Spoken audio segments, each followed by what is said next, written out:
Ladies and gentlemen, what is going on, everybody, and welcome to ACC Week 1 Reactions. We did Big 12 earlier today. Now we are going to be talking about the ACC and what this means for the 2024 season. But first, of course, you guys are new to the channel. You know what to do. Like, subscribe, turn that bell on. We do our best to post on this channel every single day. With that being said, ACC predictions coming later today at about 7 o'clock, I believe, and that will definitely be the final video of today. But first, we got reactions. Let's go ahead and talk about these ACC games for this week.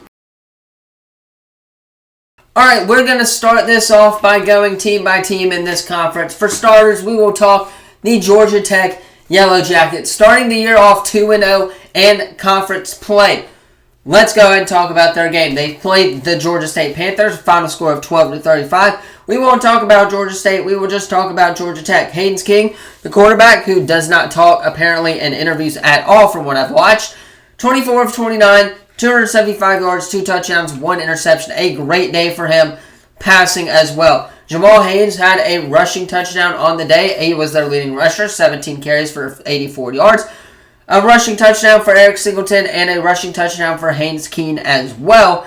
Receiving, Mark Rutherford had a touchdown. Avery Boyd had a touchdown as well. Lots of touchdowns were put up in this game. So congratulations as the ACC Georgia Tech starts off 1-0 on the year, or 2-0 on the year, excuse me. Up next, you got SMU hosting, I believe, the Houston Huskies as well. That's a really weird school name, but they won 59-7. They got the job done. They played 2 quarterbacks. Kevin Jennings for the first SMU was 10 of 14, 148 yards, 1 touchdown. And then Preston Stone, the backup, was 6 of 9, 78 yards, and 2 touchdowns on the day as well. Rashard Smith had 2 receiving touchdowns on the day, or 2 rushing touchdowns on the day, was our leading rusher, 108 yards for 9 carries. And then, of course, Derek McFall had a touchdown on the day as well. Kevin Jennings had a touchdown on the day as well. Rushing, receiving, Jake Bailey, Keyshawn Smith, Jordan Hudson all had touchdowns for the SMU Mustangs. A lot of touchdowns scored in this game as they start the year off 2-0 in ACC. Up next, you got Cal taking care of business 31-13 against the UC Davis Aggies. Now, with that said, that's a good warm-up game because they're going to lose to Auburn this week. But the quarterback, Mariners, was 15 of 22, 158 yards, 1 touchdown on the day. Chandler Rogers was 3 of 6 for 21 yards, the backup quarterback. Rushing, Jaden Oil had 2 touchdowns on the day, 14 of 40 for 9 rush yards on the day, was the leading rusher. Nizamiah Hunter, I believe is how you say that name, was the leading receiver at 4 receptions for 47 yards and 1 touchdown on the day as well. So not a bad day for the California Golden Bears as they get a warm-up game before they lose to the Auburn Tigers next week. Up next, you got the Duke Blue Devils hosting Elon Phoenix. I've never heard of that school in my life. But Duke did get the win, 26-3 in this one. It took them a while for them to wake up. They only scored 3 points in the first quarter, then they scored a touchdown in the second quarter.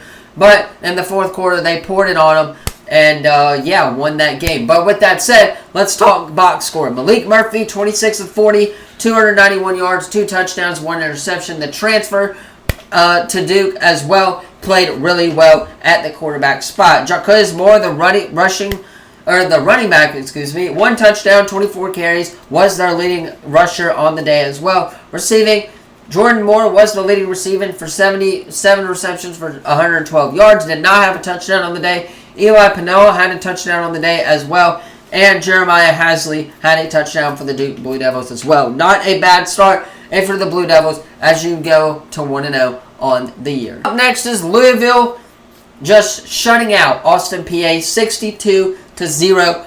They did what they needed to do. They did what I expected them to do. Shut them out. No need to talk about anything else as there's really nothing to talk about. Everybody played well for the Louisville Cardinals and they got the job done 62-0.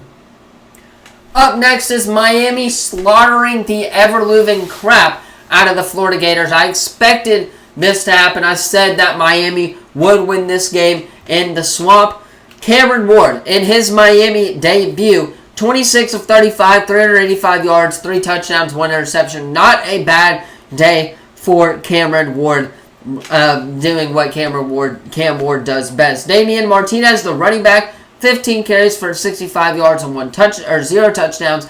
The leading running back touchdown scorer was Mark Fletcher Jr., who had 2 touchdowns on the day. Receiving, Xavier Restrepo had 1 touchdown on the day. Jacoby George had 1 touchdown on the day as well. And then Cam McCormick, the 9th-year tight end, had 1 touchdown on the day as well. We're not going to take a look at Florida side of things. We'll talk them in SEC reactions. But overall for Miami, you did what everybody thought you needed to do, especially if Mario Cristobal wanted to keep his job. He went on the road in the swamp and got that job done, built the roster that he needed to build. Miami could potentially be back. We shall see later on in the year. Up next, you got Miami going into Minnesota and beating Minnesota off of a shanked field goal from the Golden Gophers kicker, which we will talk about here in a second. But Max Johnson, the quarterback for Miami, did get hurt in this game, and he is out for the year. Prayers up to his family and him as he has a speedy recovery. Now, with that said, he was 12 of 19, 71 yards, 1 interception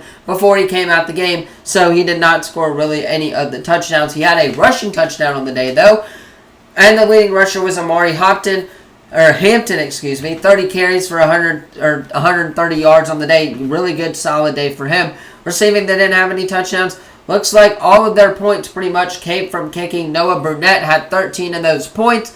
Looking at Minnesota, Max Boonzer, 13 of 21, 166 yards for the Golden Gophers on that side of the ball. And then kicking 5 points as well. Could have had 8 if he would have made that field goal as North Carolina survives Minnesota. Up next, you got NC State almost losing this game to, I believe, Western Carolina. Yeah, they almost lost this game. This game pretty much came down to the wire, and in the fourth quarter, NC State just obliterated the scoreboard. I don't know what clicked in that fourth quarter, but we're only going to talk NC State in this one. Grayson McCall, the quarterback, 26 of 40, 318 yards, 3 touchdowns on the day, 1 interception on the day. Rushing, they had 2 touchdowns. The leading rusher was Jordan Waters, 20 carries for 123 yards and 2 touchdowns on the day as well.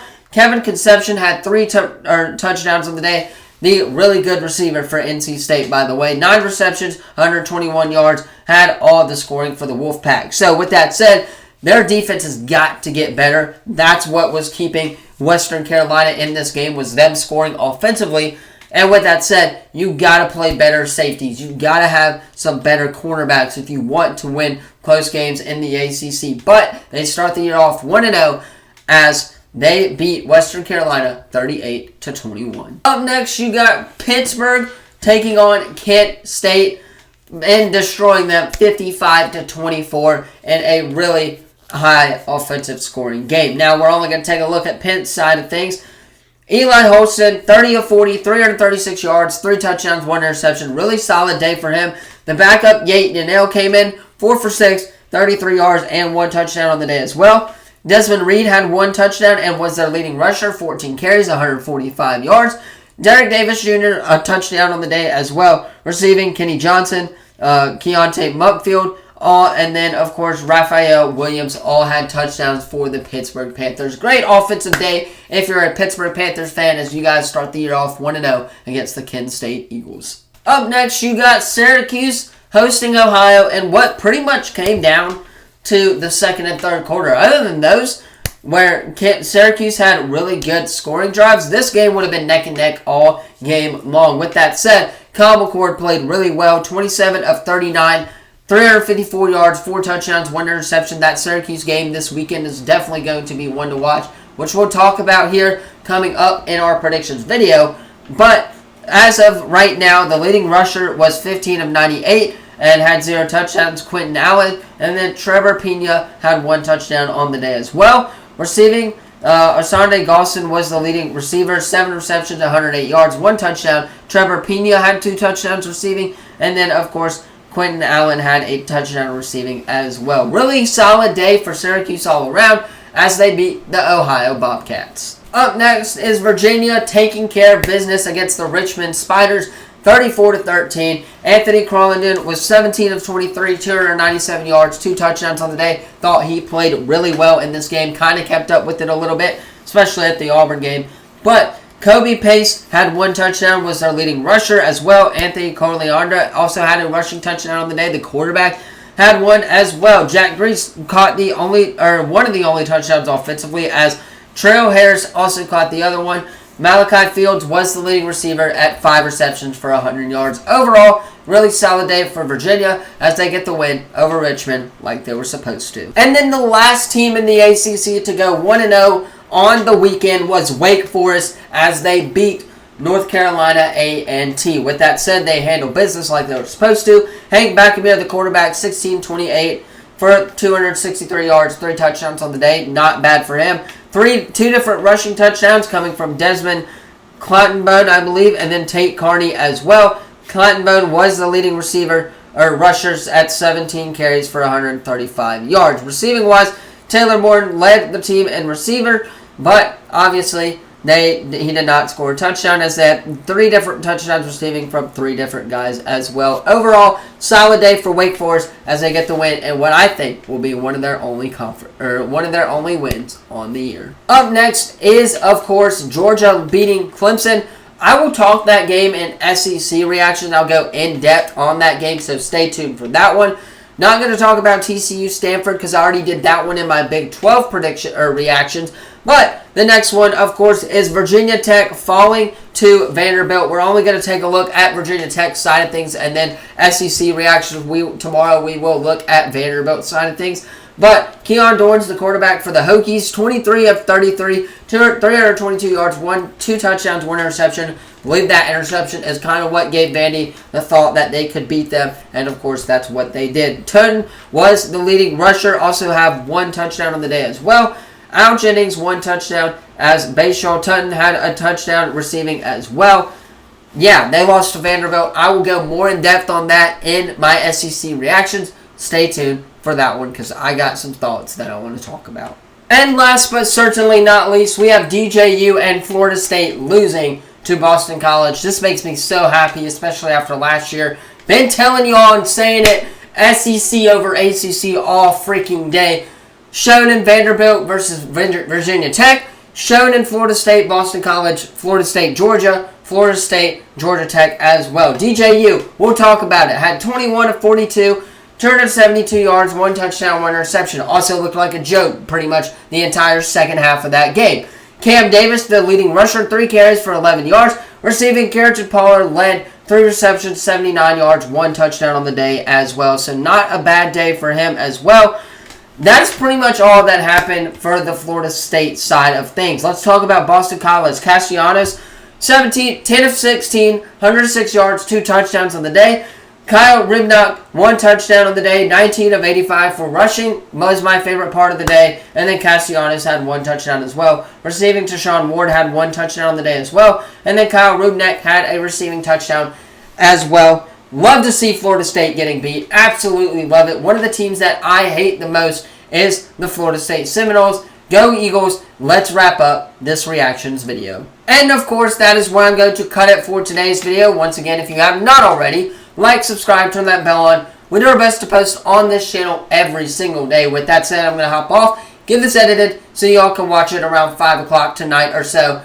Last video of the day is coming up shortly. Couple hours. You guys will have ACC week number 2 predictions here on the channel. We will do that here in a second. That's where I'm going to leave it. Thank you all so much for watching. See you in the next one. Peace.